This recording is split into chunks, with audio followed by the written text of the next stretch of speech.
திருப்பிக் கொள்ளுங்கள். மார்க் 16 1 2 3 யாராச்சும் படிங்க பாப்போம். ஓய்வு நாளான பின்பு மகதலேனா மரியாளும் யாக்கோபின் தாயாகிய மரியாளும் சாலோமே என்பவளும் அவருக்கு சுகந்த வார்க்கம் இடும்படி அவைகளை வாங்கிக் கொண்டு வாரத்தின் முதலாம் நாள் அதிகாலையிலே சூரியன் உதயமாகிற போது கல்லறின் இடத்தில் வந்து கல்லறின் வாசல் அருகின் கல்லை நமக்காக எவன் புரட்டி தள்ளுவான் என்று ஒருவர் சொல்லிக் கொண்டார்கள். Amen. Can I go back to one? One says, when the Sabbath was over, Mary Magdalene, Mary the mother of James, and Salome bought spices so that they might go to anoint Jesus' body. Next one. Very early on the first day of the week, just after sunrise, they were on their way to the tomb, and they asked each other, who will roll the stone away from the entrance of the tomb? கல்லறையின் வாசலில் இருக்கிற கல்லை நமக்காக எவன் புரட்டி போடுவான் என்று ஒருவருக்கொருவர் சொல்லிக் கொண்டார்கள். ஜீவனுள்ள தேவனுடைய குமாரனாகிய இயேசு கிறிஸ்துவுக்கு பல நாமங்கள் உண்டு. I want you to follow what I'm trying to say. The name of the Lord Jesus Christ. அவருக்கு பல அடையாளங்கள் உண்டு, பல நாமங்களினால் அவரை நாம் கூப்பிடுகிறோம். அதுல ஒரு வார்த்தை என்னவென்று சொன்னால், அவர் தேவனுடைய குமாரன். He is the son of God. கரெக்ட்டுங்களா? எல்லாருக்கும் புரியுதுங்களா? அவர் தேவனுடைய குமாரன். ஆனால் இந்த தேவனுடைய குமாரன் என்ற ஒரு அடையாளம் அவருக்கு எப்பொழுது தகும் என்று சொன்னால், அவர் அந்த மரணத்தை விட்டு வெளியே வரும்போதுதான் அந்த வார்த்தை அவருக்கு சிறந்ததாய் காணப்படுகிறது. I want you to understand. Otherwise you will be thinking that I'm speaking something differently. Now the name Son of God, that was the entitlement for the Lord Jesus Christ, was seen to be genuine, was seen to be valid only when one incident came to pass, and that was when he rose from the dead. Adavadhu, will anyone, humans, be able to rise up from the dead on their very own? ஒரு மனிதன் அல்லது ஒரு மனுஷி மரித்த பின்பு அவர்கள் தானாய் எழும்ப முடியுமா? உயிரோடு வர முடியுமா? The answer is simply no. முடியாத காரியம். ஆனா என் அருள்நாதர் இயேசு கிறிஸ்து மரித்து உயிரோடு வந்ததன் நிமித்தம் இன்றைக்கு நமக்கு இருக்கிற அடையாளம் இருக்கிறதே, அது வித்தியாசமான அடையாளம். I want you to know this, that we stand apart as Christians because we stand and we serve a God who was dead but rose on the third day. Hallelujah. அதுதான் நம்முடைய அடையாளம். என்ன ஹalleluya சொன்ன மாதிரி பேச்சே காணுமே. Hallelujah. And for such a thing to happen, இப்படிப்பட்ட ஒரு மரித்தோரிடத்திலிருந்து உயிரோடு வர வேண்டும் என்று சொன்னால், it is a significant event in the world. It is a life transforming thing. That means அப்படியாய் ஒருவர் உயிரோடு வரும்போது அவரை நம்புவதற்கு ஒரு கூட்டம் வரணும். இன்றைக்கு அந்த நம்புகிற கூட்டம் தான் நம்மளும் உலகத்தில் இருக்கிறவர்களும். ஆனால் அதை நம்புவதற்கு முக்கியமான ஒரு காரியம் இருக்கணும். என்னவென்று சொன்னால் சாட்சி, evidence. You need to have evidence of something that I want to believe or the world wants to believe. Okay, I want to believe this, but what is the evidence? That's what the world will ask. இன்றைக்கு உலகம் நம்மள அப்படிதான் கேட்கும். நான் நம்புறேன், இது நடக்குது தானே, அதற்கு ஆதாரம் என்ன என்று உலகம் நம்மை பார்த்து கேட்கும். கேட்குமா கேட்காதா? நிச்சயமா கேட்கும். அப்ப நம்முடைய தேவனுடைய அவருடைய உயிர்த்தெழுதலுக்கு பல காரணங்கள் இருக்கு, பல அடையாளங்கள் இருக்கு. There is many reasons which is valid, which is genuine. For what? For the resurrection of our Lord. But I want to mention one thing today. ஒரே ஒரு காரியத்தை ஒரு ஆதாரமாய் உங்கள் மத்தியில் வைக்க ஆசைப்படுகிறேன். அது என்னவென்று சொன்னால், ஒரு காலியான கல்லறை, an empty tomb. Amen. Among the many things to prove that the Lord Jesus Christ was alive on the third day, one significant event is an empty tomb. Hallelujah. ஒரு காலியான கல்லறை. ஓகே, கல்லறைகளை பற்றி பேசுவோமா? கல்லறைகளை அந்நாட்களில் பார்க்கும்போது அதை மலை ஓரங்களிலும் பர்வதங்களின் நடுவிலும் அதை செதுக்குவார்கள். You must understand, in those days when they wanted to build a tomb, or they want to, what do they call it, they slice a tomb or what do you call it? In a sculpturing thing. Okay, அதை வடிவமாக்கும் போது அதை மலை ஓரங்களில் இருக்கிற இடங்களில், இதான் மலை தேங்கல, இந்த மலையின் நடுவில் அவர்கள் ஒரு கல்லறையை கட்டுவார்களாம். That's how it is. அந்த கல்லறையை கட்டி ஒரு பிரேதத்தை வைப்பதற்கு சரியான ஒரு இடத்தை சரியான இடத்தில் சரியான விதத்தில் கட்டுவார்களாம். Now it is beautifully built so that they could place a body down there. Are we clear? அதை செய்ததுக்கு அப்புறம் அந்த கல்லறையின் வாசலில் கதவு வைக்க மாட்டாங்க, கதவெல்லாம் வைக்க முடியாது. அந்த நாட்களில் என்ன செய்வார்களாம், கல்லை கொண்டு வந்து அந்த கல்லறைக்கு முன்பாய் வைத்து விடுவார்களாம். There is two reasons as to why they do that. Why do they put a stone, or why do they roll a stone at the entrance of the tomb? Now that's important. Why? Because two things. One, it is security. ஒன்று பாதுகாப்புக்கு, உள்ள போக முடியாது. இன்னொன்று என்னவென்று சொன்னா it's convenience. Second is convenience. இரண்டாவது என்னன்னு சொன்னா அது எளிதாய் இருப்பதற்கு. எதற்குன்னு சொன்னா பாருங்க, ஒருத்தனை அந்த கல்லறையில வச்சுட்டாங்கன்னா ஒரு வருஷம் கழிச்சதுக்கு அப்புறம் அந்த அந்த சரீரம் என்ன ஆகும், அழுகி போயிடும். அப்ப மிச்சம் இருப்பது என்னது, எலும்புகள். அந்த எலும்புகளை அவர்கள் என்ன செய்வார்களாம், அதை எடுத்துக்கொண்டு, அதாவது ரெண்டாவது வாட்டி ஒரு வருஷம் கழிச்சு 2 வருஷம் கழிச்சு அந்த கல்லறைக்குள்ள போகணும்னா அந்த அந்த எலும்புகளை எடுக்க வேண்டும் என்று சொன்னால் அவர்கள் உள்ள போகணும். அந்த ரெண்டாவது வாட்டி உள்ள போவதற்கு அவர்களுக்கு they need convenience to go in. ஏனென்றால் ஒரு பெரிய கல்லை அங்கே வைப்பார்கள் என்று சொன்னால் அந்த கல்லு சாதாரணமான கல் அல்ல, அதை தூக்க முடியாது, உருட்டி தான் போட முடியும். அப்படிப்பட்ட ஒரு காலங்களில் அன்றைக்கு கல்லறைகள் இருந்தது. சோ அந்த இரண்டு காரணங்களினால அவர்கள் கற்களை முன்பாய் வைப்பார்களாம். எத்தனை பேருக்கு புரியுது என்ன சொல்றேன்னு? அப்ப ஆண்டவராகிய இயேசு கிறிஸ்து மரித்த போதும் அதே காரியத்தை தான், அதே விதமாய் தான் அவரை அடக்கம் பண்ணினார்கள். Now the Lord Jesus Christ, when he died on that Friday, that's what they did. They put him on a tomb and they covered that tomb with a stone, with a rock, with a stone. அது யாருடைய கல்லறை என்று வசனம் சொல்லுகிறது? யாருக்கா தெரியுமா? அந்த கல்லறை யாருக்குரிய வருது? யோசேப், அரிமேத்தியா என்று சொல்லுகிற யோசேப் என்கிறவனுடைய கல்லறையில் தான் ஆண்டவரை அடக்கம் செய்தார்களாம். அதுவும் எப்படி அடக்கம் செய்யறாங்க, அவசரமா அடக்கம் செஞ்சாங்க. கரெக்ட்டுங்களா? வசனம் கரெக்டா தானே சொல்றேன்? they were rushing. why were they rushing? ஏனென்றால் அவர்களுக்கு சபத் என்று சொல்லுகிற ஓய்வு நாள் எப்ப ஆரம்பிக்குது? வெள்ளிக்கிழமை 6 மணிக்கு ஆரம்பிக்குது, சனிக்கிழமை 6 மணிக்கு தான் முடியும். இது வரைக்கும், இந்த நாள் வரைக்கும் இஸ்ரவேலில் அதை தான் கை கொள்ளுகிறார்கள். அவர்களுடைய ஓய்வு நாள் வெள்ளிக்கிழமையில் ஆரம்பித்து 6 மணிக்கு சாயங்கால வேலை, சனிக்கிழமை 6 மணிக்கு முடியுது. புரியுதுங்களா? ஆண்டவர் மரித்த நேரம் there is no concrete time, but they are estimating it to be from 4 o'clock to 5 o'clock. 4 மணியிலிருந்து 5 மணிக்குள்ள ஆண்டவர் மரித்து போய்விட்டாராம். அதனால அவர்கள் யூத கலாச்சாரத்தின்படி they were supposed to what? Do what? அவர்கள் சடங்காச்சாரத்தின்படி அந்த சரீரத்தை ஒழுங்கு செய்த பின்புதான் அடக்கம் செய்ய முடியும். ஆனால் 6 மணிக்கு அவர்களுக்கு ஓய்வு நாள் ஆரம்பமாகுது. Now they were very strict about confining to the law of Moses. மோசேயின் நியாயப்பிரமாணத்துக்கு கை கொள்ளணும், ஸ்ட்ரிக்ட்டா இருப்பாங்க.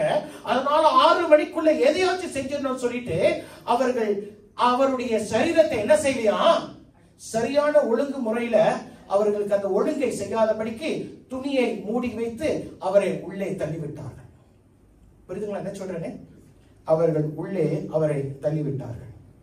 அப்ப இந்த 3 ஸ்திரீகள் அவர்கள் அவரை அடக்கம் பண்ணும் போது வெள்ளிக்கிழமை அவர்கள் பார்த்தார்கள், ஆண்டவராகிய இயேசு கிறிஸ்துவை உள்ளே வைக்கிறார்கள், ஆனால் சரியான காரியத்தை, சடங்காச்சாரமான காரியத்தை செய்யலன்னு சொல்லி ஞாயிற்றுக்கிழமை செய்வோம். வெள்ளிக்கிழமை 6 மணிக்கு ஓய்வு நாள், ஞாயிற்றுக்கிழமை தான் செய்வோம். ஏன் சனிக்கிழமை செய்யல?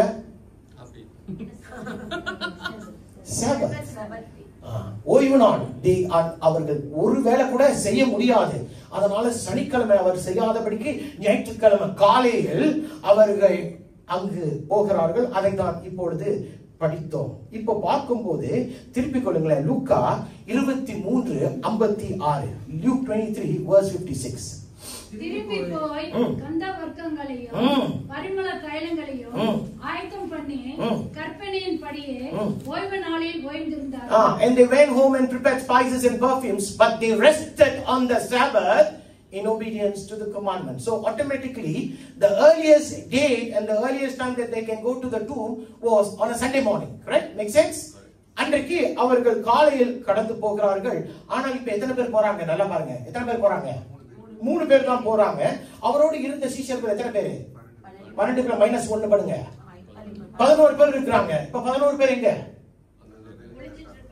அவங்க ஒளிந்து கொண்டு இருக்கிறார்கள். ஏனென்றால் அவர்களுடைய ஜீவனை இந்த யூத கலாச்சார தலைவர்கள் எடுத்து போடுவார்களே என்று சொல்லி, கொன்று போட்டு வருவார்களே என்று சொல்லி அவர்கள் மறைந்திருக்கிறார்கள். அதுவும் அந்த ஸ்திரீகளுக்கு தெரியும். இப்ப ஆண்டவருடைய கல்லறைக்கு முன்பாய் பிலாத்து, மத்தேயு சுவிசேஷத்துல பாத்தீங்கன்னா பிலாத்து என்ன சொல்றான்? Pilate has ordered that they be that tomb be guarded by soldiers. ராணுவ வீரர்களை கட்டளையிட்டு அந்த கல்லறையை மூடிக்கொண்டு பார்வையிடும்படி அவர்களுக்கு கட்டளையிட்டு இருக்கிறார். அவர்களும் அங்கு இருப்பார்கள் என்று தெரிந்து கூட அந்த 3 ஸ்திரீகளும் அந்த இடத்துக்கு போகிறார்கள். மூன்றாவது காரியம், அதான் முக்கியமான காரியம். Can you go back to that verse again before this? கல்லறையின் வாசலில் இருக்கிற கல்லை நமக்காக எவன் புரட்டி தள்ளுவான் என்று அவர்களுக்குள்ள பேசிட்டார்கள். Now the third thing is super important. They are coming to do the rites for our Lord Jesus Christ. They can only go into the tomb provided that rock be removed. Right? Am I making sense? They can only go into the tomb if at the entrance there is a big rock and the rock has to be removed. அந்த நாட்களில் சொல்லுகிறார்கள், அப்படிப்பட்ட ஒரு கல்லை நவற்ற வேண்டும் என்று சொன்னால், உருட்டி போட வேண்டும் என்று சொன்னால் 20 பேர், 15 இருந்து 20 பேர் புரட்டி தான் போட முடியுமே தவிர தூக்க முடியாதாம். அப்படிப்பட்ட ஒரு நெருக்கமான நேரங்களில் இந்த 3 ஸ்திரீகளும் எதற்காக போகிறார்கள் தெரியுமா? Because they love God. Correct? Their love for the Lord, the determination. ஏதாச்சும் ஆண்டவருக்கு எப்படியாச்சும் அவரை சடங்காச்சாரமாய் சரியாய் அவரை பிரேதத்துக்குள் அனுப்ப வேண்டும் என்ற ஒரு வைராக்கியத்தில் அவர்கள் கடந்து போகிறார்கள். ஆனால் அவர்களுக்கு தெரியவில்லை யார் கல்லை புரட்டி போடுவார். அந்த கல்லை புரட்டலைன்னா என்ன நடக்கும் சொல்லுங்களேன்? They cannot go in, that's one. They cannot perform the rites, the Jewish rites. Correctங்களா? They cannot do that. அவர்கள் அந்த இடத்துக்கு போக வேண்டும் என்று சொன்னால், அந்த ஒழுங்கான காரியங்களை செய்ய வேண்டும் என்று சொன்னால் அந்த கல் நவற்றப்பட வேண்டும். அப்படியே கல்லை நவற்றலைன்னா என்ன நடக்கும்? ஒண்ணுமே செய்ய முடியாது. சும்மா பார்த்துட்டு உட்காரதான் முடியும். ஆனா மத்திய 16 4வது வசனத்துல பார்க்கிறோம் ஒரு காரியத்தை பார்க்கிறோம். Mark 16 verse 4. என்ன அந்த கல் மிகவும் பெரியதாய் இருந்தது. அந்த கல் எப்படி இருந்துச்சா? மிகவும் பெரியதாய் இருந்தது. அவர்கள் ஏறிட்டு பார்க்கிறபோது அது தள்ளப்பட்டிருக்கிறதை கண்டார்கள். And what does it say in English? But when they looked up, they saw that the stone, which was very large, rolled away. So they are describing the stone right now, and it says the stone is very large. It's a very big rock. அது ஒரு பெரிய மகா பெரிய கல் என்று சொல்லுகிறார்கள். ஆனால் கிட்டே வரும்போது அவர்கள் பார்க்கிறார்கள் என்ன நடக்குது? அந்த கல்லு அந்த கல்லை தள்ளி வைத்திருக்கிறதை பார்க்கிறார்கள். அந்த இடத்துல நீங்க மார்க் எழுதின சுவிசேஷத்தில் பார்க்கும்போது அந்த இடத்துல there were no guards. ராணுவ வீரர்கள் அங்கு இல்லை என்று சொல்லுகிறார்கள். மத்தேயு சுவிசேஷத்தில் மட்டும்தான் காவலாளர்கள் இருக்கிறார்கள் என்று எழுதப்பட்டிருக்கிறதே தவிர மார்க், லூக்கா, யோவான்ல பார்க்கும்போது there were no guards. ஆனால் அந்த இடத்துல யார் இருக்கணுமா? அங்கு காவலர்கள் இருக்கணும். காவலர்கள் இல்ல. there was no stopping them. இன்றைக்கு ஒரு பிரதமர் மரித்து போய் விட்டான்னு சொன்னா அந்த இடத்துல என்ன செய்வாங்க? ஒரு செக்யூரிட்டியை பட்டுருவாங்க, உள்ள போக முடியாதுன்னு சொல்லி. அப்படியான எதுவுமே இல்லை. மாறாக அந்த கல் புரட்டப்பட்டது. Now earlier they had a concern who is going to remove that stone. ஆனால் இப்ப அந்த காரியம் அவர்களுக்கு ஒன்றுமே இல்லாமல் போய்விட்டது. ஏனென்றால் கல்லை யாரோ புரட்டி விட்டார்கள். ஆமென் சொல்லுங்களேன். யார் கல்லை புரட்டி இருப்பா? Okay. Meaning there is no stone that the kingdom of God cannot remove. How many of you understand that? There is no stone in your life that the kingdom of God cannot remove. உங்களுடைய வாழ்க்கையில எப்படிப்பட்ட கல் உங்களுக்கு முன்பா இருந்தாலும் பரலோக ராஜ்யத்துக்கு அது லேசான ஒரு காரியம். அல்லேலூயா. அது லேசான ஒரு காரியம். நம்ம தான் நினைப்போம் இது முடியாது, இது சாத்தியம் இல்லைன்னு. அவருடைய சாட்சியை பார்க்கும்போது நம்ம தான் நினைப்போம் இது முடியாது, இது சாத்தியம் இல்லை என்று. அப்படிதானே? ஆனால் கர்த்தர் செய்ய முடியாத காரியம் ஒன்றுமே இல்லை. தேவனிடத்துல கிட்டி சேர அந்த 3 சகோதரிகளும் கடந்து போகிறார்கள். அவருடைய அன்பை பார்க்கிறார், அவருடைய வைராக்கியத்தை பார்க்கிறார்கள். அதனால பரலோகம் என்ன செய்கிறது தெரியுமா? அந்த கல்லை ஆச்சரியமான விதத்தில், அற்புதமான விதத்துல அந்த கல் புரட்டப்பட்டது. எத்தனை பேருக்கு புரிகிறது நான் என்ன சொல்றேன்? It was supernaturally removed for the very people who was in love with the Lord, who was zealous for the Lord, who wanted to do something for the Lord. அதனால அந்த கல் புரட்டப்பட்டது. இந்த 2025 ஆண்டில நாம் இந்த உயிர்த்தெழுத ஆராதனைக்கு பங்கு பெற வந்திருக்கிறோம். பிரியமானவர்களே, உங்களிடத்துல கேட்கிற ஒரு காரியம் தான், உங்களுடைய வாழ்க்கையில உங்களை கர்த்தரிடத்துல கிட்டி சேராதபடிக்கு, கர்த்தருடைய அழைப்புக்கு நீங்கள் வாழ முடியாதபடிக்கு எந்த கல் தடையாக இருக்கிறது? What is the stone that you people are having right now that stops you from drawing nearer to God, that stops you in your tracks from doing the purpose of God? யாருக்குமே கல் இல்லைன்னு சொல்ல முடியாது. There are stones that we all have. ஆனால் இந்த வருஷம் என்னுடைய ஜெபம் என்ன தெரியுமா?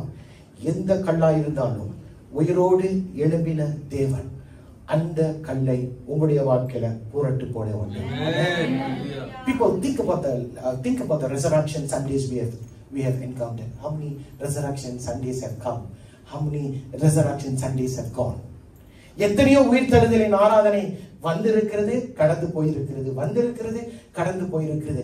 அநேக மாற்றங்கள் அநேகருக்கு நடந்திருக்கிறது. அநேக இடங்களில் மாற்றம் வந்து கொண்டுதான் இருக்கிறது. ஆனா நம்முடைய வாழ்க்கையில மட்டும் ஏன் மாற்றம் வரல? Why are we just stagnant in the very place that we were earlier? Why are we not moving forward when others are moving forward, when other things are changing? Why is my situation unchanged? Ask yourself. ஏன் மாற மாட்டேங்குது? Sometimes நமக்கு முன்பாக இருக்கிற கற்களை நாமே புரட்டி போட விடலாம் என்று முயற்சி செய்கிறோம். எத்தனை பேருக்கு புரிகிறது என்ன சொல்றேன்? Many a times we think that by our own efforts we can push that rock that is in front of us. இந்த கண்டன தடையா இருக்கிறது, இதை தள்ளி விடுவோம், இதை தள்ளிடுவோம் சொல்லி நானும் என்னை சார்ந்தவர்களையும் அவர்களை கொண்டு இந்த கல்லை தள்ளுகிறோம் தள்ளுகிறோம் தள்ளுகிறோம் தள்ளுகிறோம். அந்த கல் என்ன செய்ய மாட்டேது? நகரவே மாட்டுது. இத்தனை பேருக்கு நான் சொல்லுகிறது புரிகிறது? ஏனென்றால் அந்த கல் நவராததுனாலதான் நீ அந்த கல்லறைக்குள்ளே இருக்கிறாய். Because the stone is not removed, you are inside that tomb and you can't come out. So you can't eventually move forward.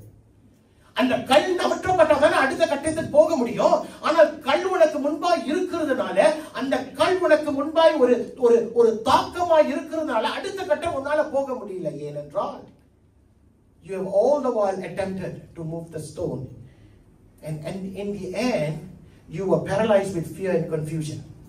கடைசியில பார்க்கும்போது இனிமேல் என்னால் இதை செய்ய முடியாது, இந்த கல்லை என் வாழ்க்கையிலிருந்து நவுத்த முடியாது, I'm giving it up, I'm giving up அப்படின்னு சொல்லிட்டு நாம் கைவிடப்பட்ட நிலையில் இருந்திருக்கிறோம். எத்தனை பேர் அந்த மாதிரி இருந்திருக்கிறீங்க? நான் இருந்திருக்கிறேன். There are certain things that you and I can never do. There are certain things in our life that you and I can never change without the help of God. தேவனுடைய உதவி இல்லாமல் நம்முடைய வாழ்க்கையில ஒரு சில காரியங்கள் மாறவே மாறாது. சில நேரங்களில நம்முடைய சொந்த சுயத்துல நம்ம செய்து என்ன நம்ம செஞ்சிருவோம்? We give up. நம்ம என்ன முடிவு செஞ்சிருவோம்? என் வாழ்க்கையிலுமே இப்படிதான் இருக்க போகிறது. Now I'm going to resign to the fact that this is my life. This is going to be that burden life. This is going to be my permanent life. This is what God has allowed. தேவன் அனுமதிச்சிட்டாரு. அதனால இனிமே என் வாழ்க்கை இப்படிதான் இருக்க போகிறது என்று சில நேரங்களில நாம் நினைத்துக் கொள்வோம். இது மாறாதா என்று கேட்போம். இது இந்த கல் உருட்டப்படாதா என்று கேட்போம். ஆனால் அந்த உருட்டுவதற்கு சரியான ஒரு காரியத்தை நானும் நீங்களும் செய்யணும். என்ன தெரியுமா? நான் அந்த கல்லை புரட்டுவதை பார்க்கிலும் ஆண்டவரே என்னுடைய கல்லை நீங்க புரட்டிருங்கப்பான்னு கேட்டு பார்த்தாரு. அவர் அந்த கால்களை புரட்டி போடுவாரு. அல்லேலூயா. எத்தனை பேருக்கு புரிகிறது? இன்றைக்கு நம்முடைய சிறையிருப்பு என்ன தெரியுமா? காரணம் என்ன தெரியுமா? Because we have not asked God for the right thing. நாம் கர்த்தரிடத்துல சரியான காரியங்களை கேட்க மாட்டோம். Sometimes we need to be very precise in our prayer. How many of you understand that? If I am financially down, I need to tell God, God, I am financially down. என்னை சந்திங்கப்பா, என்ன சந்திங்கப்பா. அவரும் தலையை சொல்லிட்டே இருப்பார். சந்தினா எதான் சந்திக்கிறது? உன்னைதான் நான் சந்திச்சிட்டேனே. சில நேரங்களில் ஆண்டவர்கிட்ட தெளிவாய் சொல்லணும், ஆண்டவரே என்னுடைய கடன் பிரச்சனையை மாற்றுங்க, என்னுடைய தலைவலியை மாற்றுங்க, என்னுடைய கால்வலிகளை மாற்றுங்க ஆண்டவரே, என்னுடைய ரட்சிப்பின் அனுபவத்தை எனக்கு இன்னும் கூட்டி கொடுங்க ஆண்டவரே. தெளிவாய் ஆண்டவரிடத்தில் கேட்கும் போது அவரும் தெளிவார். நம்ம மனுஷன் தெளிவா தான் இருக்கிறான் என்று அவரும் கேட்டு அதன்படி செய்வார். எத்தனை பேருக்கு புரிகிறது நான் என்ன சொல்றேன்? நம்ம சில நேரங்களில் கேட்கிற விதங்களே தவறு, கேட்கிறதே தவறு. நம்ம சில நேரங்கள் என்ன செய்வோம்? ஆண்டவர்கிட்ட பாத்தீங்களா என் ஜெபத்தை கேட்கல, ஏன் அவங்க ஜெபத்தை கேட்டாங்க, ஏன் ஜெபத்தை கேட்கல? அப்ப பாச அப்படின்றது அப்படின்றான். சில நேரங்களில அநேக நேரங்களில் அவரை கனப்படுத்துகிறோம், அவருடைய வார்த்தைக்கு ஒப்பு கொடுக்கிறோம், வசனத்துக்கு கீழ்ப்படுகிறதை போல நாம் வாழுகிறோம். ஆனால் அவர் நம்முடைய மத்தியில நான் கேட்கிறதை செய்யாத போது அவரை புறக்கணித்து விடுகிறோம். Everything when it's happening fine, we say, Lord, Lord, Lord, I love you. Mekunu எதோ சொல்லுவோம். ஆனால் எல்லாமே செஞ்ச பின்பு அவர் எனக்கு உதவி செய்யல, என் ஜெபத்தை கேட்கலன்னு சொல்லும் போது அவரை நம்ம எங்க வச்சிடறோம்? ஒரு மூலையில வச்சிடறோமே. என்ன கொடுமை அது? It's not fair. அதாவது இன்னைக்கு அவர்கள் தேவனை வித்தியாச கண்ணோட்டத்தில் பார்த்தார்கள். I want you to look at God in the right perspective this season. இந்த உயிர்த்தெழுந்த ஞாயிறு அன்று தேவனை பார்க்கக்கூடிய விதத்தில் பார்க்கணும். புரியுதுங்களா என்ன சொல்றேனே? அவரை ஒரு வித்தியாசமாய், அதாவது ஆசீர்வாதத்துக்கு மட்டும்தான் நீங்க வரணும் அப்படின்னு பாத்தீங்கன்னா அவரை நீங்க பார்க்கிற கண்ணோட்டம் வேற. You are looking at him in a very different perspective. சரியான கண்ணோட்டத்தில் பார்க்கணும். ஆபகுக் தீர்க்கதரிசி சொன்னதை போல என்ன சொன்னாரு? அத்தி மரம் துளிர் விடாமல் போனாலும் நீங்க தான்ப்பா தேவன், திராட்சை ரசம் கடை கொடாமல் போனாலும் நீங்க தான்ப்பா தேவன், ஒலிவ மரம் பலனற்று போனாலும் நீங்க தான்ப்பா என் தேவன் என்று அவர் சொன்னார். I think we need to come to that place where we need to say, Lord, no matter what, you are my God. என்னை நீங்க ஆசீர்வதித்தாலும் நீங்க தான் என் தேவன், என்னை நீங்கள் ஆசீர்வதிக்காவிட்டாலும் நீங்க தான் என் தேவன் என்ற ஒரு கட்டத்துக்குள்ள வரும்போதுதான் கர்த்தர் அந்த விசுவாசத்தை பார்த்து உன்னையும் என்னையும் கனப்படுத்துவார். ஹல்லேலூயா. இன்றைக்கு நம்முடைய நம்பிக்கை எது மேல இருக்கு தெரியுமா? நம்பிக்கை ஏதேதோ மேல இருக்குது தவிர அந்த ஆசீர்வாதத்தின் காரணருக்கு மேல எங்க நம்பிக்கை இல்ல. நம்பிக்கை, அதாவது நீ விசுவாசத்தை வைக்கும் போதுதான் உன்னுடைய நம்பிக்கை வளரும். திருப்பிக் கொள்ளுங்களேன். ரோமர் 15ஆம் அதிகாரம் 13ஆவது வசனம் என்ன சொல்லுது? பரிசுத்த ஆவியின் பலத்தினாலே உங்களுக்கு நம்பிக்கை பெருகும்படிக்கு, உங்களுக்கு நம்பிக்கை பெருகும்படிக்கு நம்பிக்கை தேவன் விசுவாசத்தினால் உண்டாகும் எல்லாவித சந்தோஷத்தினாலும் சமாதானத்தினாலும் உங்களை நிரப்புவாராக. In English it says, may the God of hope fill you with all joy and peace, firstly as you trust him. That's one. So that you may, that's the next word, overflow with hope. அவர் உன்னை பாதி தூரம் நிரப்ப மாட்டார், முழுமையா கூட நிரப்ப மாட்டார். நிரப்பும் போது வழிந்தோடுகிற அளவுக்கு அவர் உன்னை நிரப்புவார், நம்பிக்கையினால நிரப்புவார். எப்பொழுது நீர் அவர் மேல நம்பிக்கை வைக்கும். புரியுதுங்களா? இன்னைக்கு நம்ம நம்பிக்கை எங்க இருக்குங்கயா? இன்னைக்கு மனிதன் எனக்கு உதவி செய்வான், அவங்க எனக்கு உதவி செய்வாங்க, இவங்க எனக்கு உதவி. சில பேருக்கு கடவுள் யாரு தெரியுமா? அவங்களுடைய வேலை தான் கடவுள். சிலருக்கு யார் தெரியுமா கடவுள்? அவங்களுடைய தொழில் தான் கடவுள். அவங்களுக்கு பெற்றோர் தான், அவங்க மனைவி தான், அவங்க கணவன் தான், இவங்க தான், எனக்கு எல்லாமே இவங்க தான் சொல்லிட்டு தேவனை புறம்பே தள்ளி வைத்து விடுகிறோம்.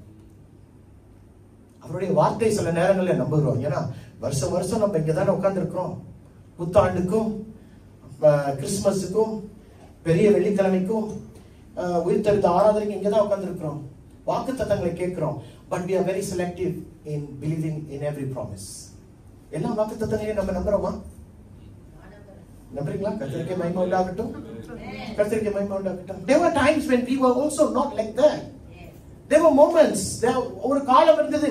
நானும் நீங்களும் ஒரு காலத்துல கர்த்தர் செய்வாரா என்று சிந்திக்க வைத்தோம்.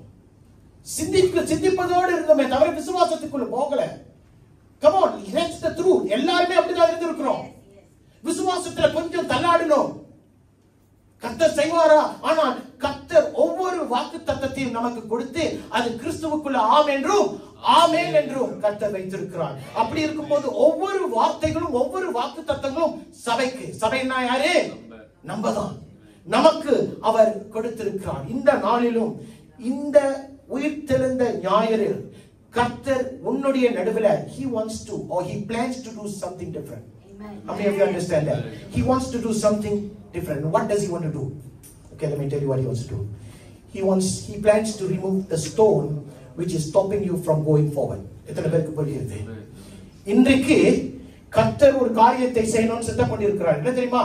உனக்கு முன்பாய் உன்னை கர்த்தரிடத்துல கிட்டி சேர முடியாதபடிக்கு தடை பண்ணுகிற கல்லை அவர் உன் நடுவில் இருந்து எடுத்து போட அவர் சுத்தம் பண்ணி இருக்கிறார். எத்தனை பேர் நம்புறீங்க இதை கர்த்தர் செய்வார்? Now I believe that God is going to do and provide you need to do what he wants you to do. அவர் எதிர்பார்க்கிற காரியத்தை நீங்க செய்யும்போது அப்பொழுது அவர் காரியத்தை உங்களுக்கு வாய்க்க செய்வார். திருப்பி கொள்ளுங்க மார்க் 16:5 யாராச்சும் படிங்க பாப்போம். அவர்கள் கல்லறைக்குள் பிரவேசித்து வெள்ளை அங்கி தரித்தவனாய் வலது பக்கத்தில் உட்கார்ந்திருந்த ஒரு வாலிபனை கண்டு பயந்தார்கள். ஆங்கிலத்துல As they entered the tomb, they saw a young man dressed in white robe sitting on the right side, and they were alarmed. அவர்கள் பயந்தார்கள் என்று வசனம் சொல்லுகிறது. பாருங்க, கல் நவற்றப்பட்டது. The stone was removed, correct? இப்போ அவர்கள் கல்லறைக்குள்ள போக முடியும். கல்லறைக்குள்ள போகும்போது அவர்கள் எதை எதிர்பார்த்திருக்கணும் சொல்லுங்க பாப்போம். Literally, what would they have looked at? What would they have thought? 3 நாள் தான் ஆகுது. ஆண்டவருடைய சரீரத்தை பார்க்கிறோம், அதான் ஆசைப்பட்டிருப்பாங்க. அந்த இடத்துல ஒரு சோகம் இருந்திருக்கும். ஐயோ ஆண்டவரே, எனக்கு வாக்குத்தத்தம் கொடுத்தீங்களப்பா, இப்ப பணமா கிடக்குறீங்களப்பா அப்படின்னு ஒரு சஞ்சலம் இருந்திருக்கும். ரைட்டுங்களா இல்லையா? நமக்கு அப்படித்தானே இருந்திருக்கும். ஆனால் அந்த இடத்துல அப்படியாய் காணப்படவில்லையே. அவர்கள் எதை பார்த்தார்கள்? ஒரு காலியான கல்லறை. ஒரு ஆமென் சொல்லுங்களேன். அவர்கள் இயேசுவை அங்கு பார்க்கவில்லையே. They did not see Jesus inside the tomb. அவர்கள் மாறாக they thought they will see everything in the natural, but what they saw something was a supernatural intervention of God. அவர்கள் தேவ தூதர்களை பார்த்தார்கள். அப்படிதான் வசனம் சொல்லுது. அந்த கல்லறைக்குள்ள கல்லை அவர்கள் புரட்டி போடப்பட்ட கல்லறை உள்ள கடந்து போகும்போது அவர்கள் தேவ தூதர்களை பார்த்தார்கள். அப்படி என்றால் இயற்கைக்கு அப்பாற்பட்ட ஒரு காரியத்தை அவர்கள் அனுபவித்தார்கள். இன்றைக்கு இயற்கைக்கு அப்பாற்பட்ட காரியங்கள் நம்முடைய வாழ்க்கையிலும் நடக்க வேண்டும் என்று சொன்னால், firstly you need to look at yourself, meaning you need to see who you are in Christ. இன்றைக்கு கிறிஸ்துவுக்குள்ள இருக்கிறவன் ஜெயம் கொண்டவன், கிறிஸ்துவுக்குள்ள இருக்கிறவன் அபிஷேகம் பண்ணப்பட்டவன், இயேசுவுக்குள்ள ஒரு உறவோடு இருக்கிறவன் எல்லாவற்றையும் மேற்கொள்கிறவன். You are a conqueror, you are a blessed man, because why? You have a right relationship with a resurrected Savior. உயிர் தெழுந்த ஒரு தேவனை நீங்கள் ஜீவனுள்ள தேவனாய் அவரை நீங்கள் அனுபவிக்கிறதுனால நீங்கள் வித்தியாசமானவர்கள். So you need to know who you are in Christ. சில நேரங்களில் தடுமாறுகிறார்கள். யாரு? நம்ம தேவ பிள்ளைகள் தான். அப்படியா? என் வாழ்க்கையில அற்புதம் நடக்குமா? ஏன் தெரியுமா? நம்ம இயற்கையிலே வாழ்ந்துட்டோம். You have lived in the natural. You have lived so long in the natural. இயற்கைக்கு அப்பாற்பட்ட காரியம் உங்க வாழ்க்கையில நடக்குமா என்ற ஒரு கேள்வி வரும்போது அந்த இடத்துல விசுவாசம் குறைவுபடுகிறது. விசுவாசம் இல்லாமல் யாரும் தேவனை தரிசிக்க முடியாது என்று வசனம் தெளிவாய் சொல்லுகிறது. அப்ப you need to know who you are today, and if you only know who you are in Christ, கிறிஸ்துவுக்குள்ள நீ யார் என்று நீ அறிந்து கொண்டாலே உனக்கு தெரியும் நீ இயற்கையில் செயல்படக்கூடியவன் அல்ல, இயற்கைக்கு அப்பாற்பட்டு செயல்படக்கூடியவனாய் இருக்கிறாய் என்பதை நீ முதலாவது அறிந்து கொள்ளணும். அம்மாமார்களும் சரிதான், அப்பாமார்களும் சரிதான், வாலிப பிள்ளைகளும் சரி, வயோதிகர்களாக இருக்கட்டும், யாராக இருக்கட்டும், உங்களுக்குள்ள ஒரு அடையாளம் இருக்கிறது. என்னவென்று சொன்னா நீ தேவனுடைய பிள்ளை. நீ தேவனுடைய பிள்ளை என்று சொன்னா உன்னுடைய தேவன் இயற்கைக்கு அப்பாற்பட்டவர். அப்படி என்று சொன்னா நீயும் நானும் இயற்கைக்கு அப்பாற்பட்டவர்கள் தான். You need to believe that. எத்தனை பேர் நம்புவீங்க? எப்படி எத்தனை பேர் நம்புவீங்க? இதுக்கு ஒரு மாற்றம் வேணும் சொன்னா you must not. சில நேரங்களில் என்னன்னா மாற்றங்களை நம்ம ஏற்றுக்கொள்ள மாட்டோம். வருஷமா ஒரே இடத்துல குப்பை கொட்டிட்டோம். அதனால ஒரு மாற்றம் வரணும்னு சொன்னா ஐயோ இது எனக்குரியது இல்லை அப்படின்னு சொல்லிட்டு அந்த மாற்றத்தை ஒதுக்கி வைத்துருவோம். புரியுதுங்களா? Sometimes we don't allow a change to come into our lives. We just refuse. Why? Because இந்த இயற்கையில இந்த இடத்துல நான் சொகுசா இருக்கிறேன், என்ன ஆண்டவர் தான் வச்சுட்டார் அப்படின்னு நம்மளாம் பேசிக்குவோம், நம்மளே சொல்லிக்குவோம். ஆண்டவர் தான் இங்க வச்சிருக்காரு. எப்படி மோசமான இடத்துல ஆண்டவர் தான் என்ன வச்சிருக்காரு, நான் நவர மாட்டேன் அப்படின்னு சொல்லி ஒரு வைராக்கியத்தோடு பேசுவானுங்க. ஆனா கர்த்தருக்கே சில நேரத்துல தலையை சொரிய வேண்டியதா இருக்கும். என்னடா நான் தான் உன்னை உயர்த்தணும்னு சொல்றேனே, நீ உயர மாட்டியே, நான் இருக்கிற இடத்துல இருப்பேன்னு சொன்னா அப்ப அவர் என்னதான் செய்ய முடியும்? புரியுதுங்களா என்ன சொல்றேன்னு? Do you understand what I'm saying? இன்றைக்கு you need to understand. சில நேரங்களில மாற்றத்துக்கு you need to allow yourself. மாற்றம் வருவதற்கு நீங்கள் உங்களை அனுமதிக்க வேண்டும். அப்பொழுதுதான் மாற்றத்துக்கு நீங்க ஒப்பு கொடுக்கும் போதுதான் இயற்கைக்கு அப்பாற்பட்ட காரியங்களை முதலாவது நீங்க நம்ப முடியும், இயற்கைக்கு அப்பாற்பட்ட காரியங்களை நீங்கள் அனுபவிக்க முடியும். How many of you understand what I'm saying? Believe in who you are today. I want to tell you this. Believe in who you are today. Amen. Believe that you are a child of God. Amen. நீங்கள் தேவனுடைய பிள்ளை என்ற ஒரு விசுவாசத்தில் இந்த இடத்தை விட்டு கடந்து போகணும். எதுவா இருந்தாலும் நான் தேவனுடைய பிள்ளை, என் தேவன் பார்த்துக்குவார். நான் தேவனுடைய பிள்ளை, என்னை தேவன் பார்த்துக்குவார் என்று நம்ம விசுவாசிக்கணும். ஏனென்றால் சில நேரங்களில் பலவீனம் தாக்கும், குழப்பம் தாக்கும், குடும்ப காரியங்கள் தாக்கும் போது நம்ம என்ன செஞ்சிருவோம்? ஆண்டவரை கேள்வி கட்டிக்கிட்டே இருப்போமே தவிர, அந்த இயற்கையிலே வாழுவோம் தவிர இயற்கைக்கு அப்பாற்பட்ட காரியத்துக்கு காலை எடுத்து வைக்க மாட்டோமே. கர்த்தர் சொல்லுகிறார், கல்லை நான் புரட்டி போடுவேன், நீ எல்லாவற்றையும் பார்ப்பாய். அல்லேலூயா. உன்னை அதிசயங்களை காண செய்வேன் என்று மீகா தீர்க்கதரிசி நிமித்தம் ஆண்டவர் சொன்ன காரியம். மார்க் 16:14 பார்ப்போமே. அதன் பின்பு 11 வரும் போஜன பந்தி இருக்கையில் அவர்களுக்கு அவர் தரிசனமாகி உயிர் தெழுந்திருந்த தம்மை கண்டவர்களை அவர்கள் நம்பாமற் போனது நிமித்தம் அவர்களுடைய அவ்விசுவாசத்தை குறித்தும் இருதய கடினத்தை குறித்தும் அவர்களை கடிந்து கொண்டார். இங்க ஒரு காரியத்தை கர்த்தர் சொல்லுகிறதை பாருங்க. என்ன சொல்லுகிறார்? Later Jesus appeared to the 11 and as they were eating, now what did he do? He rebuked them. Why did Jesus rebuke them? For their that's number one. They were rebuked because of the lack of faith. And what's number two? Stubborn refusal to believe. Wow. Now this is not happening today. This has happened many thousand years ago. இரண்டு காரியங்கள். அவர்கள் அவிசுவாசமாய் இருந்தார்கள். இன்னொன்னு என்னவா? தமிழ்ல கடின இருதயத்தோடு, உண்மையை புரிந்து கொள்ளாதபடிக்கு, உண்மையை ஏற்றுக்கொள்ளாதபடிக்கு கடின இருதயத்தோடு இருந்தார்கள். இது இன்றைக்கு நம்முடைய வாழ்க்கையில இருக்கிறதா இல்லையா என்று நீங்கள் முடிவு பண்ணிக்கொள்ளுங்கள்.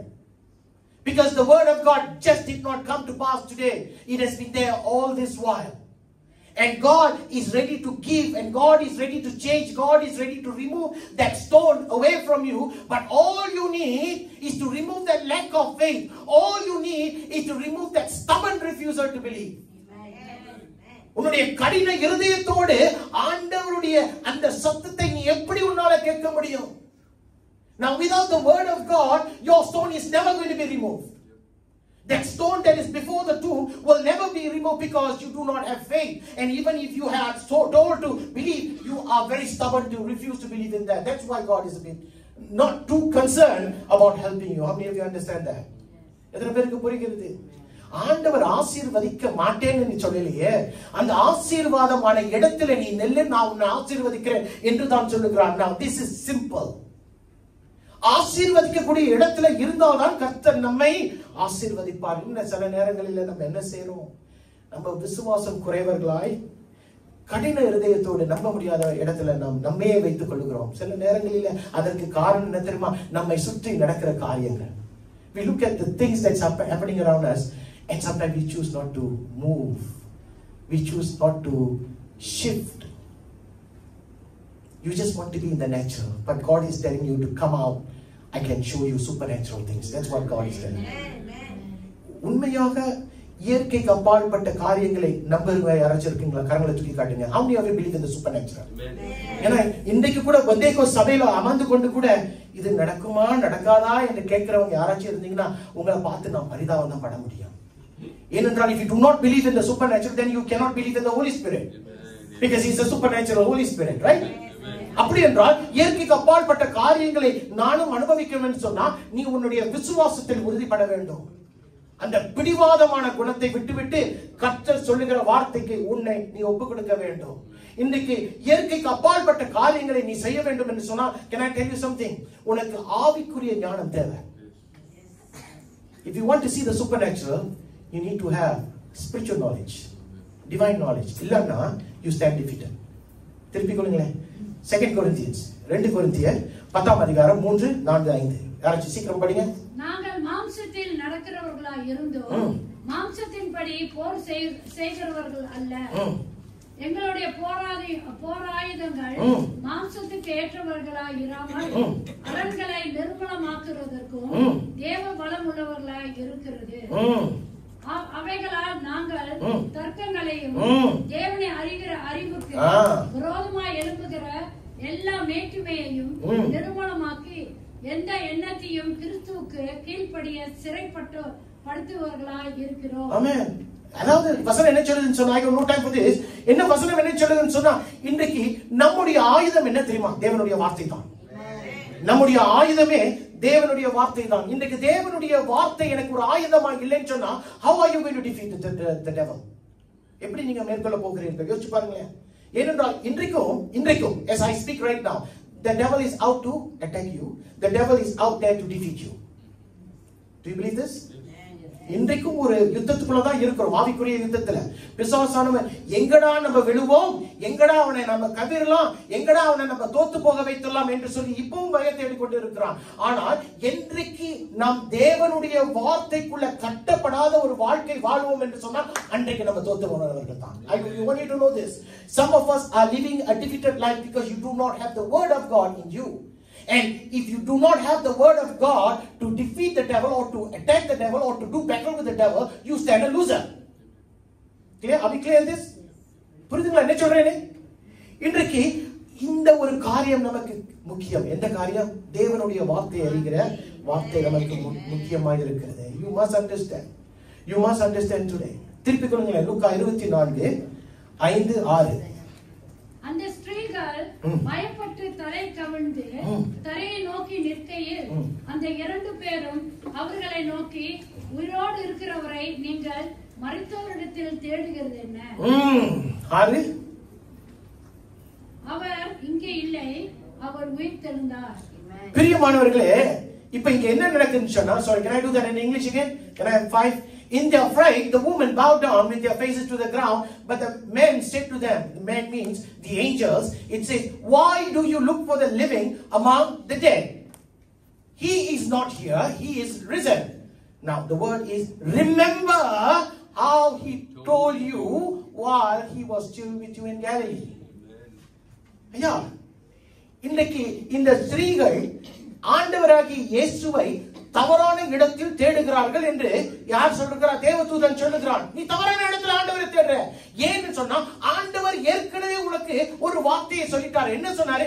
நான் மரிப்பேன், ஆனால் 3ஆம் நாள் உயிரோடு எழும்புவேன் என்று சொன்னார். ஆனால் அந்த வார்த்தையை நீ உன்னுடைய மனதில் வைத்துக் கொள்ளவில்லை. Now the problem is, they were looking at the Lord at the wrong place. Why? Because the Lord told them something else. They said, I will be there, but on the 3rd day I will no more be here. But the word that the Lord spoke to them was not in them.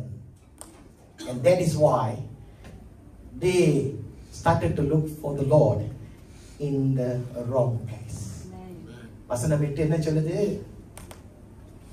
அப்பொழுது அவர்கள் அவருடைய வார்த்தைகளை நினைவு கூர்ந்து, then they remembered his words. அப்படி என்றால் என்ன தெரியுமா? அந்த 3 ஸ்திரீகளுக்கும் ஆண்டவர் நான் 3ஆவது நாள்ல உயிரோடு எழும்புவேன் என்று சொல்லி இருக்கிறார். அப்பொழுது அவர்களுக்கு ஞாபகம் வந்தது. So the problem is, மறப்பது எல்லாருக்குமே அநேக காரியங்களை மறந்துடுவோம். ரைட்டுங்களா இல்லையா? It's normal. We all will forget things. We will forget. But somehow, உலக காரியம் மட்டும் கண்ணு மாதிரி இங்க சிந்தையில இருக்கும். பார்த்திருக்கீங்களா? நாளைக்கு வேலைக்கு போகணும், மறப்பீங்களா? எப்படி மறப்பீங்க? காலையில எந்திரிச்சதும் 2 முட்டையை சாப்பிட்டே ஆகணும். மறப்போமா? மறக்க மாட்டோமே. புரியுதுங்களா நான் என்ன சொல்றேனே? எல்லா காரியங்களிலும், உலக காரியங்களிலும் மட்டும் நாம் தெளிவுள்ளவர்களாக இருப்போம். ஆனால் தேவனுடைய வார்த்தை, only when it comes to the kingdom matters or to the words of God, we will forget. We will forget. But people, I want to tell you something. The word of God is key for 2 things. You know what is that? To your spiritual progress and for your stone to be removed from you. உங்களுடைய வாழ்க்கையில தேவனுடைய வார்த்தை அதிக அதிக அதிக முக்கியமாக இருக்கிறது. ஏனென்றால் அதுதான் உன்னுடைய அடுத்த ஆவிக்குரிய வாழ்க்கையில் நடைமுறைக்கு உன்னை அடுத்த கட்டம் கொண்டு போவதற்கு உனக்கு வார்த்தை தேவை. இன்னொன்று என்னவென்று சொன்னால், உன்னுடைய கல் நவற்றப்பட வேண்டும் என்று சொன்னால் உனக்கு தேவனுடைய வார்த்தை முக்கியமாக இருக்கிறது. தேவனுடைய வார்த்தையை நம்ம புறக்கணிக்க வேண்டாம். ஏனென்றால் கொலோசியருக்கு 3ஆம் அதிகாரம் 16வது வசனத்துல பவுல் இப்படியா எழுதுகிறார், கிறிஸ்துவின் வசனம் உங்களுக்குள்ளே சகல ஞானத்தோடு பரிபூரணமாக வாசமாய் இருப்பதாக. Let the word of Christ dwell in you. What is the word? Richly. கிறிஸ்துவின் வசனம் உங்களுக்குள்ளே சகல ஞானத்தோடும் பரிபூரணமாக வாசம் செய்வதாக. லூக்கா 11ஆம் அதிகாரம் 28வது வசனத்துல பார்க்கும்போது அதற்கு அவர், அப்படியானாலும் தேவனுடைய வார்த்தையை கேட்டு அதை காத்து கொள்ளுகிறவர்களே அதிக. Wow. He replied, blessed rather are those who hear the word of God and obey it. Amen. சங்கீதக்காரன் இன்னொன்னு சொல்றான். சங்கீதம் 119ல சொல்லுகிறார், என்ன சொல்றார்? நான் உமக்கு விரோதமாய் பாவம் செய்யாதபடிக்கு உமது வாக்கை அல்லது உம்முடைய வார்த்தையை என்னுடைய இருதயத்திலே வைத்தேன் என்று சொல்கிறான். I have hidden your word in my heart. Why? What's the reason? Because I will not sin against you. அப்ப வசனம் எவ்வளவு முக்கியம் பாத்தீங்களா? How many of you know that when you are lacking in faith as a believer, it is also sin? Because you choose to not believe in what you have experienced. அதனால்தான் ஆண்டவர் அவர்களை கடிந்து கொண்டார். யார? அந்த 11 சீஷர்களை. அந்த 11 சீஷர்களை கடிந்து கொண்டார். இன்னைக்கு உன்னுடைய வாழ்க்கையில ஒரு முக்கியமான கல், கர்த்தரை கிட்ட சேர முடியாதபடிக்கு ஒரு கல் தடையா இருக்கிறது. ஏன் தெரியுமா? அந்த கல் நவற்றப்பட முடியல. Because you don't have the word of God. And some of you don't speak the word of God. தேவனுடைய வார்த்தையை உங்கள் சூழ்நிலையின் நடுவில் பேசாமல் இருக்கிறீர்கள். அல்லேலூயா. ஆண்டவர் 40 நாள் முடித்த பின்பு அவர் பசியாய் இருக்கிறார். He was at the lowest after his days of fasting. பிசாசு அவரை தாக்க வருகிறார். அவனை எப்படி முறையடிக்கிறார்? ஆண்டவருடைய வார்த்தையினால. He used the word of God to rebuke the devil. இன்னைக்கு தேவனுடைய வார்த்தை நமக்கு வேணும். உன்னுடைய சூழ்நிலை. Now as I told you, you must know who you are. And second thing I told you, you are belonging to a God who is a supernatural God. ஒரு இயற்கைக்கு அப்பாற்பட்ட தேவனுடைய பிள்ளைகளாய் நாம் இருக்கிறோம் என்று சொன்னால், அந்த இயற்கைக்கு அப்பாற்பட்ட தேவன் உன்னிடத்தில் பேசுகிற வார்த்தைகளை நீயும் நானும் அறிந்திருக்க வேண்டும். திருப்பிக் கொள்ளுங்க. மார்க் 11ஆம் அதிகாரம் 22, 23 என்ன சொல்லுகிறார்? இயேசு அவர்களை நோக்கி, தேவனிடத்தில் விசுவாசம் உள்ளவர்களாய் இருங்கள். அப்புறம் இயேசு அவர்கள், எவனாகிலும் இந்த மலையை பார்த்து நீ பெயர்ந்து சமுத்திரத்திலே தள்ளுண்டு போ என்று சொல்லி தான் சொன்னபடியே நடக்கும் என்று தன் இருதயத்தில் சந்தேகப்படாமல் விசுவாசித்தால் அவன் சொன்னபடியே ஆகும் என்று மெய்யாகவே உங்களுக்கு சொல்லுகிறேன். Now I tell you the truth, if anyone says to the mountain, he says what? Not look at the mountain, he says speak to the mountain. That's what he says. Says to the mountain, go throw yourself into the sea, and do not doubt in his heart, but he believes. Now you want to see the supernatural thing in your life, you need to do two things. You need to speak the word of God. And when you speak the word of God, you need to believe in your heart that this thing will surely happen.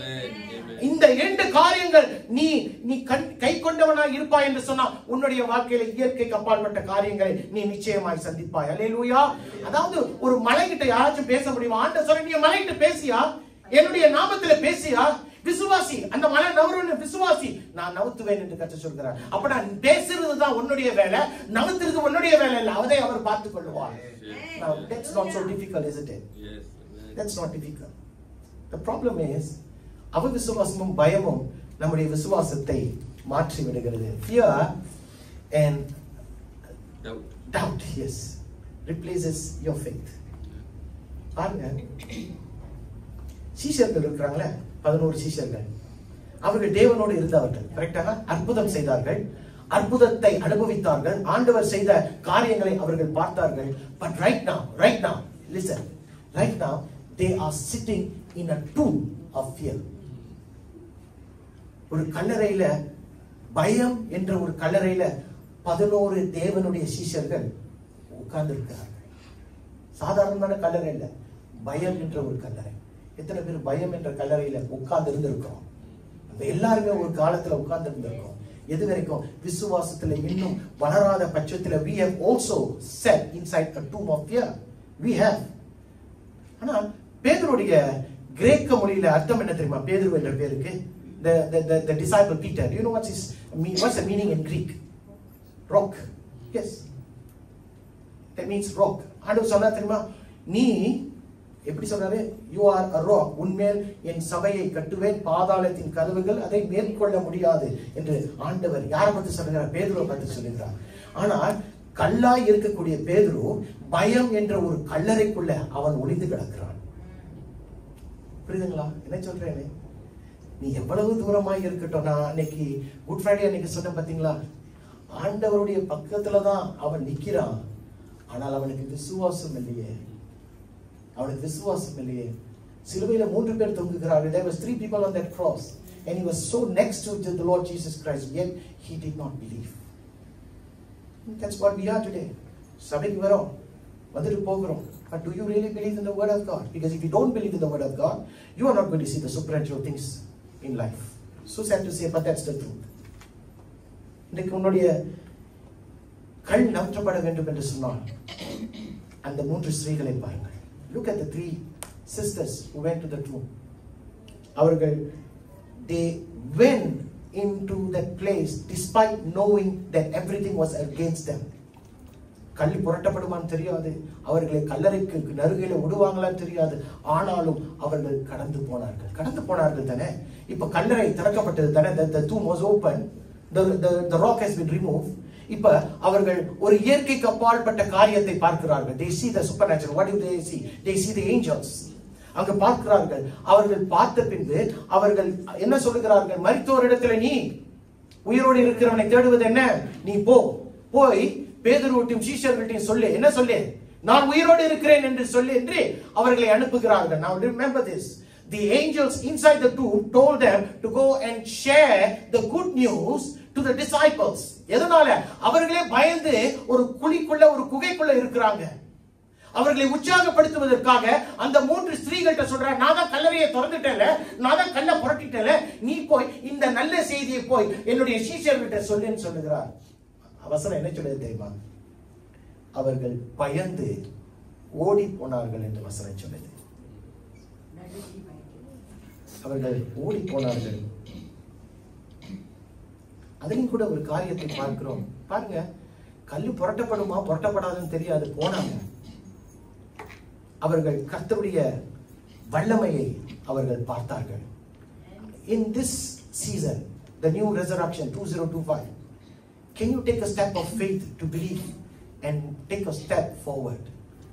யோர்தான் கரை புரண்டு கடந்தது. யோசுவா 3ஆம் அதிகாரம் 15வது வசனம். கரை புரண்ட இடத்துல தான் ஆண்டவர் சொல்றாரு, காலை எடுத்து வைக்கிறார். Yes, that Jordan was flooded. If you look at Joshua chapter 3 verse 15, but the Lord said, karai purandha irukku, it is flooded, but I want you to take a step of faith into that Jordan. And then what will happen? The Jordan will part. Hallelujah. Hallelujah. காலை எடுத்து வைக்கணுமா? ஐயா, காலை எடுத்து வைக்கிறோம். ஏன் தெரியுமா? நாம் ஆராதிக்கிற இந்த உயிரோடு இருக்கிற தேவன் இன்றைக்கும் உயிரோடு இருக்கிறார். நாம் உயிர் தெழுந்த ஒரு தேவனை ஆராதிக்க வந்திருக்கிறோம். திருப்பி கொள்ளுங்க, மார்க் 16:7-8 என்ன சொல்லுது? நீங்கள் அவருடைய சீஷரிடத்திற்கும் பேதுருவினிடத்திற்கும் போய் உங்களுக்கு முன்னே கலிலேயாவுக்கும் போகிறார், அவர் உங்களுக்கு சொன்னபடியே அங்கே அவரை காண்பீர்கள் என்றும் அவர்களுக்கு சொல்லுங்கள் என்றார். But go, okay, சொல்லுங்க, படிங்க. நடுக்கமும் திகழும் அவர்களை பிடித்தபடியால் அவர்கள் சீக்கிரமாய் வெளியே வந்து கல்லறையை விட்டு ஓடினார்கள். அவர்கள் பயந்திருந்தபடியினால் ஒருவருக்கும் ஒன்றும் சொல்லாமற் போனார்கள். Go back to 7 please. 7 says, but go tell these disciples. Now the 3 ladies were told by the angels to do what? Go and tell the disciples, and especially Peter. Tell them that I'm going ahead into Galilee. There you will see him. அப்புறம் என்ன செட்டல? Trembling and be wild. அப்படி என்றால் நடுக்கமும் திகிலும் அவர்களை தாக்கியது. What they were told to do? Go and share the gospel. Go and share the good thing. But what did they do? They did not tell anyone. That's what the Bible says. They said nothing to anyone because they were அவர்கள் பயந்தார்கள். இன்னைக்கு எதற்கு? ஆண்டவருடைய சுவிசேஷத்தை என் பக்கத்து வீட்டுக்காரனுக்கு, என் மனைவிக்கு, என் கணவனுக்கு சொல்ல பயப்படுறோம். ஏன் தெரியுமா? பயம். என்ன பயம்? என்ன தப்பா நினைச்சிருவாங்களே. ஐயா, விதைக்கிறது தானையா நம்ம வேலை. வளர வைப்பது யாருடைய வேலை? அவருடைய வேலை. விதைக்க வைக்கணும். ஆண்டவர் தான் சொல்ற, நீ போய் சொல்லு என்று அந்த 3 ஸ்திரீகள்கிட்ட சொல்ற. ஆனா அவங்க பயப்படுறாங்க போய் சொல்லுவதற்கு. அவங்க பயப்படுறாங்க. எப்படி பயந்தா எப்படி இயற்கைக்கு அப்பாற்பட்ட காரியங்களை அனுபவிக்க போகிறோம்? If you are going to be afraid, how are you expecting God to do the supernatural in your life? That's not going to happen. That's never going to happen, because right now God is telling you, put your fear aside, humble yourself with the faith that I'm giving you. பயத்தை எடுத்து போட்டு விசுவாசத்தை தரித்துக்கொள். ஏன் தெரியுமா? நீ தேவனிடத்துல தேவன் சொல்லுகிற காரியங்களை செய்யும் போது அது அவருடைய பார்வையில பிரியமான காரியமாய் காணப்படுகிறது. Now God is pleased when you do the things that He tells you to do. அப்படி செய்யலனா அவருடைய உயிர்த்தெழுதலின் காரியத்தை போய் சொல்லுன்னு சொல்லும்போது அவர்கள் பயந்தார்கள். இன்றைக்கு நாம் அநேக காரியங்களை குறித்து வளவளவளன்னு பேசுவோம். ஆனால் தேவனுடைய வார்த்தையை மட்டும் சொல்லும் போது வாய் எப்படி இருக்கு? மௌனமாயிரும். சோசியல் மீடியால பாருங்க, நம்ம ஆளுங்க தான் ஹீரோஸா இருப்பாங்க, ஹீரோயின்ஸா இருப்பாங்க. சோசியல் மீடியால இதை போடுவாங்க, அதை போடுவாங்க. Social media is another weapon today that we can use against the devil. அப்படி இருக்கும்போது why are we not using the social media to at least share a word of God? ஐயா, இன்றைக்கு இந்த encouraging note நான் செய்றேன், உங்களுக்கு தெரியும், வாரத்துல ஒரு தடவை செய்றேன். I was telling her maybe we should stop. ஆனா the thing is, when people call me and tell me அந்த வார்த்தை எனக்கு பிரயோஜனமா இருக்குன்னு சொல்லும்போது I don't want to stop. ஒருத்தனுக்கு கூட அந்த வார்த்தை பிரயோஜனமா இருக்குன்னு சொன்னா I will continue. இன்னைக்கு 400 பேர் 500 பேர் அந்த வார்த்தைகளை கேட்கிறார்கள். பிரயோஜனமா இருக்காதா? இன்றைக்கு அது பிரயோஜனமா இல்லாட்டி ஒரு நாள் ஆண்டவர் அந்த வார்த்தையை கொண்டு அவர்களிடத்தில் பேசுவார். So I want you to know today, people. I want you to know today. Let your fear be replaced by faith. நீ செய்ய வேண்டியதை நீ செய், கர்த்தர் செய்ய வேண்டியதை அவர் செய்வார். அவங்க தான் கேட்க மாட்டாங்களே, அவங்க தான் கடின இருதயத்தோடு இருப்பாங்களே, அது உன்னுடைய வேலை இல்லை. அதை கர்த்தர் பார்த்துக்குவார். அவர்களுக்கு சொல்லியும் அவர்கள் நம்பவில்லை. வசனம் சொல்லுது, யாரே அந்த 11 சீஷர்கள் நம்பவில்லை. அவர்கள் நடுவில் கர்த்தர் வந்தார். என்ன செஞ்சாரு? வாங்கி எடுத்துட்டாரு. நீ விசுவாசிக்கலையே, நீ கடின ஒரு இருதயத்தோட இருக்கியே, நான் தான் உங்ககிட்ட சொன்னேனே அப்படின்னு சொல்லும் பொழுது வெட்கப்பட்டு போகிறார்கள். பிரியமானவர்களே, அவர் செய்யக்கூடிய காரியங்களை இன்றைக்கு செய்வார். இன்றைக்கு நீங்க நினைக்கிறீங்க உங்க கல்லை நவுத்த முடியாதுன்னு, உங்க கல்லு ரொம்ப பெருசுன்னு நினைக்கிறீங்க. நான் சொல்றேன், எந்த கல்லு உனக்கு பெருசா இருக்கும், தேவனுக்கு அது பெரியதா இருக்கா? No stone is bigger than my God, and God is able to remove that stone. ஆனா அந்த கல்லை புரட்டுவதற்கு are you going to allow? Are you going to allow? You need to allow your stone to be removed. ஏனென்றால் இந்த கடைசி நாட்களில் வாழுகிறோம். You need to draw even nearer to God than you were yesterday. நேற்றை பார்க்கிறோம், இன்று நாளைக்கும் இன்றைக்கும் நீ ஆண்டவரிடத்தில் இன்னும் ஒரு படி முன்னுக்கு தான் போகணுமே தவிர பின்னால போக முடியாது. எனக்கு உயிர் தெழுந்தார் என்ற ஒரு சாட்சி இருக்கா என்று கேட்கிறவர்களுக்கு அதுதான் சாட்சி. ஒரு மரித்து போய் 3ஆம் நாள் ஒரு கல்லறை காலியா இருக்குன்னு சொன்னா அதுதான் பெரிய சாட்சி. இல்ல அந்த சாட்சி பத்தாதுன்னு சொன்னீங்கன்னா, பேதுருவும் அந்த 11 சீஷர்களும் ஒரு பயம் என்ற ஒரு கல்லறையில் அவர்கள் மாட்டிக்கொண்டார்கள். They were covered in fear, in a tomb of fear during the time when Jesus was alive on the 3rd day. அவர்கள் என்னுடைய வாழ்க்கைக்கு ஏதோ ஒன்றும் ஆயிடுமோ என்ற ஒரு பயத்தில் இருந்தார்கள். ஆனால் அந்த 11 பேர் தான் உலகத்தை கலக்கக்கூடியவர்களை மாறினார்கள். The 11 who were one time were so fearful of what may happen in the future for me or to me. What did they do? They turned around and they became the fearless warriors of sharing the good news, sharing the resurrection story to others. 3ஆம் நாள் உயிரோடு எழும்பின ஆண்டவரை குறித்து அவர்கள் சாட்சி உள்ளவர்களாய் மாறினார்கள். ஐயா, அவர்கள் திடீரென்று பிறக்கவில்லை. அவர்கள் கர்த்தருடைய வார்த்தையில் கட்டப்பட்டார்கள். அந்த வார்த்தையில் நிலைத்திருந்தார்கள். அந்த வார்த்தையை கொண்டு அவர்கள் கர்த்தருக்காக சேவித்தார்கள். அவர்கள் மரணத்துல கூட அவர்கள் பயப்படவே இல்லை. எந்த ஒரு பயம் வந்தாலும் அவருடைய விசுவாசம் அசைக்கப்படவில்லை. Because they believed in the resurrection power of our Lord Jesus. They believed in Him. And today, will you believe? Despite everything, will you believe? Will you persist? Will you serve God? Will you be not afraid? Will you be able to unwillingly put aside yourself? Will you be able to deny everything and hold on to the faith of Jesus Christ? Because that's what God wants you to do today in 2025. 2025ஆம் ஆண்டுல நீ போன வருஷம் இருந்த உயிர்த்தெழுதலின் ஞாயிறுல வந்து உட்கார்ந்துட்டு போன மாதிரி இருக்கக்கூடாது. இந்த 2025ஆம் ஆண்டுல இந்த உயிர்த்தெழுதலின் ஆராதனையில உன்னுடைய எந்த கல்லா இருந்தாலும் ஆண்டவரிடத்துல நீ வைத்து பாரு, அவர் அந்த கல்லை அகற்றி போடுவார் என்று சொல்லுகிறார். அல்லேலூயா. ஈஸ்டர் என்று சொன்னால், அதாவது உயிர்த்தெழுதலின் ஆராதனை என்று சொன்னால், அநேக கிறிஸ்தவர்கள் எப்படி செய்வார்கள், அது நல்ல ஒரு கோலாகலமா வீட்டுல சாப்பாடை உண்டு பண்ணி எல்லாவற்றையும் செய்வார்கள். ஆனால் உண்மையான உயிர்த்தெழுதலின் அர்த்தத்தை புரியாமல் இருப்பார்கள். நமக்கு விருந்து இருக்கிறதோ விருந்து இல்லையோ, இந்த ஆவிக்குரிய விருந்து அவசியமா இருக்கிறது. ஏனென்றால் மரித்த தேவன் இந்த தடவை நமக்கு சொல்லுகிற ஒரு வார்த்தை என்ன தெரியுமா? உன்னுடைய கல்லை புரட்டி போட நான் தயாராக இருக்கிறேன், ஆனா நீ ஒப்பு கொடுப்பாயா என்று தான் கேட்கிறார். அல்லேலூயா. ஒப்பு கொடுத்து பாருங்களேன், ஒப்பு கொடுத்து பாருங்களேன். You think that this is not possible, but God is saying all things are possible. All things are possible to him who believes. விசுவாசிக்கிறோமா? இன்னைக்கு ஆண்டவர் உயிரோடு இருக்கிறார் என்று உண்மையா விசுவாசிக்கிறோமா? அல்லது சடங்காச்சாரம் அந்த இடத்துல வந்து உட்கார்ந்து இருக்கிறோமா? சில நேரங்களில் இந்த கேள்விகள் கேட்க வேண்டியது அவசியமா இருக்கிறது. Season comes, season goes, and certain things of us doesn't change. So we need to ask you a question like this today. ஆண்டவராகிய இயேசு கிறிஸ்து உயிரோடு எழும்பினது உண்மைதான். உன்னுடைய வாழ்க்கையில உயிரோடு இருக்கிறாரா? உன்னுடைய வாழ்க்கையில உயிரோடு இருக்கிறாரா? உன்னுடைய கல்லை அவர் எடுத்து போட அவர் தயாராக இருக்கிறார். மரணத்தை ஜெயித்தவர், நித்திய ஜீவனின் வழியை திறந்தவர் இன்றைக்கு சொல்லுகிறார், நான் உன்னுடைய கல்லை புரட்டி போடுவேன். நீ நம்புறாயா நான் யார் என்று? கடைசியா யோவான் 11:25-26 என்ன சொல்லுது? இயேசு அவளை நோக்கி, நானே உயிர்த்தெழுதலும் ஜீவனுமாய் இருக்கிறேன். என்னை விசுவாசிக்கிறவன் மரித்தாலும் பிழைப்பான். அப்புறம் உயிரோடு இருந்து என்னை விசுவாசிக்கிறவன் எவனோ என்றென்றைக்கும் மரியாமலும் இருப்பான்.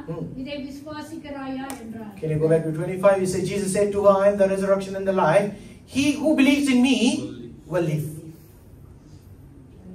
Can you understand that? He who believes in me will live.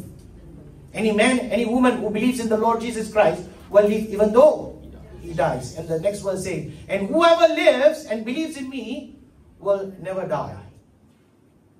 Are we taking this literally? No, this is not literal.